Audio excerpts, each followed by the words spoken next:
I've been wanting to talk about distractions, and I could not actually find a good way to talk about this topic until I spoke to a friend today who used me as a distraction, which was awesome and fantastic. So, thank you for picking up the phone and us having that conversation that we had so that I can formulate this talk today. Distractions can be a tool, it is a tool. And as you move more into using everything and understanding that everything is of service to you, a distraction is of service to you. When you're stuck in your mind, and you can't formulate any more thoughts, you're spiraling in the same energy, going to the same conclusion that has been no matter what you seem to put into it. A distraction is an amazing thing, because it gives you space.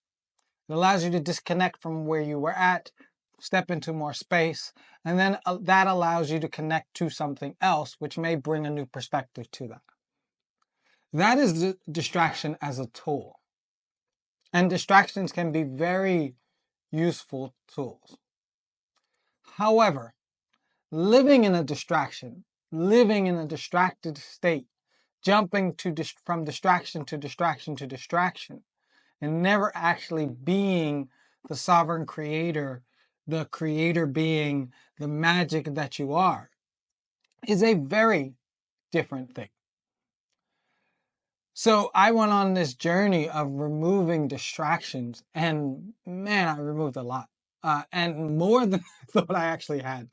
There is so many distractions out there, because in a world in which everything is flying at you, unless you are so centered within, these things can easily become distractions.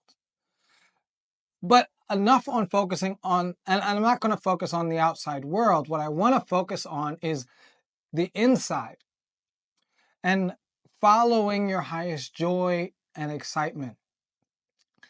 And the understanding of following your highest joy and excitement is following that highest joy and excitement will always lead you to more joy and excitement. And following your highest joy and excitement leads you to more joy and excitement. And when you start to become the creator, when you understand mastery, when you understand that you get to create everything you want, and you're following your joy, your passion, your desires, your love, your exuberance for life, anything that does not feel like that is a distraction. So if you're following your highest excitement in this moment, for example, what happened with me and my friend this earlier, when you're following your highest excitement, if another phone call comes through, if that's not your highest excitement in the moment, guess what? It's a distraction. Stay doing what you're doing. And here's how it works for me in this understanding. I don't answer phone calls, no matter who calls, if it's not my highest excitement. If I'm doing something, I am doing that thing. If I'm in an experience, I am in that experience. And am I perfect at it? No, but I'm getting even more perfect at it as we speak. But what happens in that excitement, when I stay with my highest excitement, this is what happens from an energetic standpoint. One, nobody calls.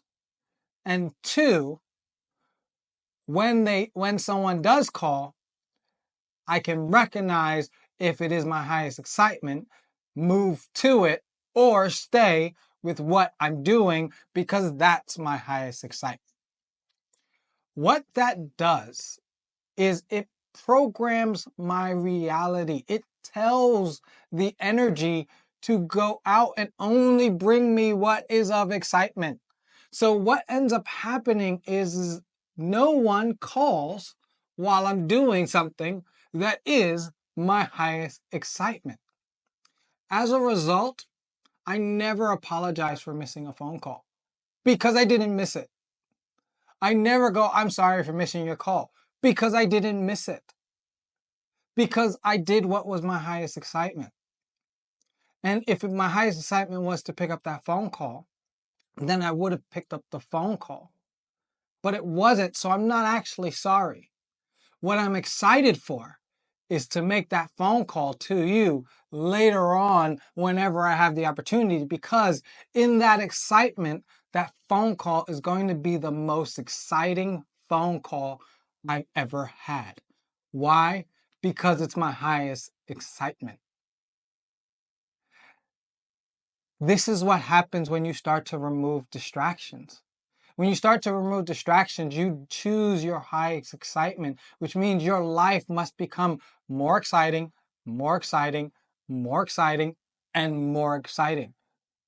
The only reason why your life is not more exciting now is because you're not choosing the exciting things in your life.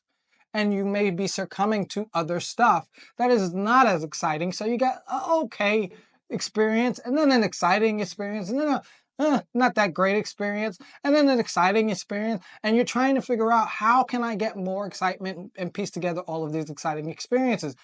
You have to keep choosing them. And the distraction is anything that is not your highest excitement. So the next time you're doing something, do it in your highest excitement. Choose it because it's your highest excitement. And what will happen is your life will begin to move from highest excitement to highest excitement, and you will never miss anything. The funny thing about FOMO is fear is literally in the title. So if you are experiencing FOMO, or I should get this because, that is just fear. Fear is not equal to excitement. Fear is not the same vibration of excitement. And so when you're experiencing this FOMO, all you have to do is let it go, because that is what is going to be reflected back to you rather than your highest excitement. So follow your highest excitement, and then follow your highest excitement, and then follow your highest excitement, and your life will become your highest excitement.